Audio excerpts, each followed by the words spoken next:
সকাল সকালে ঘুম থেকে উঠেই একটা বক ধরে ফেললাম।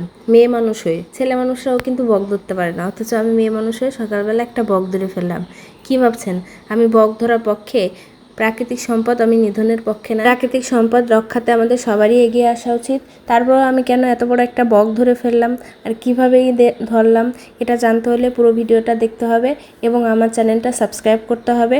আসসালামু আলাইকুম গাইস, আমি ঘুমিয়েছিলাম, 7টা বাজে মা আমারে ডাকতেছে, উঠ উঠ উঠ, তাড়াতাড়ি উঠ, চল একটা বক ধরি। আমি কো মা, বক কীভাবে ধরবো? আয় তুই আমার সাথে। আমাদের রান্নাঘরের পিছনে দেখে একটা বক পড়ে আছে। মা ভাবতেছে মনে হয় এটা ধরা যাবে দুজনে, বা বাচ্চা বক। পরে মা আর আমি মিলে ধরলাম বকটাকে। বকটা উঠতে পারতেছিল না। পরে দেখলাম আসলে বকের পা ভাঙা। বকটা কিন্তু মরা না, বকটা তাজা।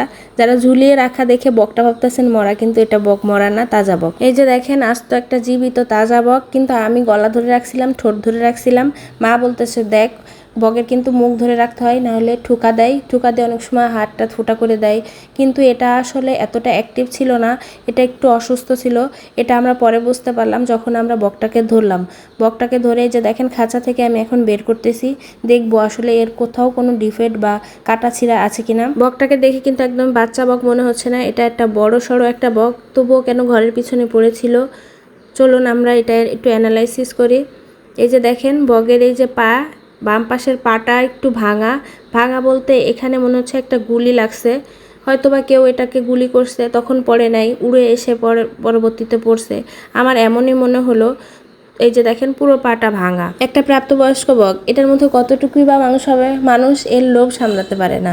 হয়তোবা পিস্তল দিয়ে গুলি করছে, পায়ের মধ্যে লাগছে, বকটা পড়ে গেছে, এজন্য হয়তোবা হাঁটতে পারতেছে না, উঠতে পারতেছে না। পাখনায় আমি কোনো সমস্যা দেখলাম না, আর কোথাও কোনো সমস্যা দেখলাম না, শুধু পায়ের মধ্যেই দেখলাম। মানুষ দেখেন কি করে, পাটা একদম রক্তে ভেসে যাচ্ছে, অসুস্থ হয়ে গেছে বকটা। কিন্তু বকটা কিন্তু তাজা আছে, এজন্য আমরা সহজে ধরতে পারছি, কারণ নর্মালি বক কিন্তু ধরা যায় না। প্রথমে আমি গলা ধরছিলাম, মুখটা ছেড়ে দিয়ে, পরে মা বলতেছে তাড়াতাড়ি ওর মুখটা ধর, অনেক সময় ঠোকা টোকা দেয় চোখে মুখে, এটা একটা রিস্কই। তো মা আর আমি ভাবলাম যে বকটা যেহেতু অসুস্থ, এটা ফেলে দিয়ে লাভ নাই, মা চলেন আমরা জবাই করি। এই যে দেখেন, বকটা জবাই করছি। পরে জবাই করার পর যখন আমি ছিলে ফেলছি, তখন দেখলাম এই যে বুকের এখানে একটা ফুটা, পায়ের কাছে একটা ফুটা, আর দাপনায় একটা ফুটা, তার মানে হচ্ছে 3-4টা ফুটা। এখন এটার পিছনে রহস্য কি, আমি আর মা ভাবতেছিলাম। বকটা আমি কষ্ট করে ছিলে ফেলছিলাম, ছিলার আগে যদি দেখতাম যে ওর শরীরে এতগুলো ডিফেক্ট, তাহলে আমি কষ্ট করে ছিলতাম না।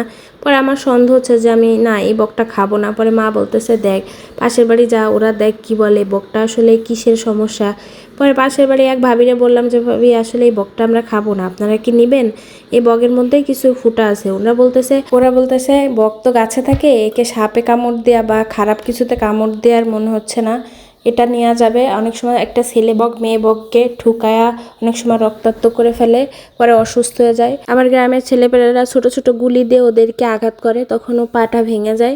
এটা খাওয়া যাবে, এটা সমস্যা নাই। পরে উন্ডাই রেখে দিল, পরে আমি ওদেরকে দিয়ে চলে আসলাম। একবার মনে হয়েছিল যে এটা ফেলে দিই, তা ভাবলাম যদি কেউ খেতে পারে, যদি এর সম্পর্কে কেউ জানে যে আসলে এটা খারাপ কোনো আঘাত না, তাহলে খাইলে সমস্যা কি, এজন্য আর কি আমি জিজ্ঞাসা করছি। তবে মনে সন্দেহ রেখে কোনো কিছু খাওয়া ঠিক না, এজন্যই আমরা খাইনি।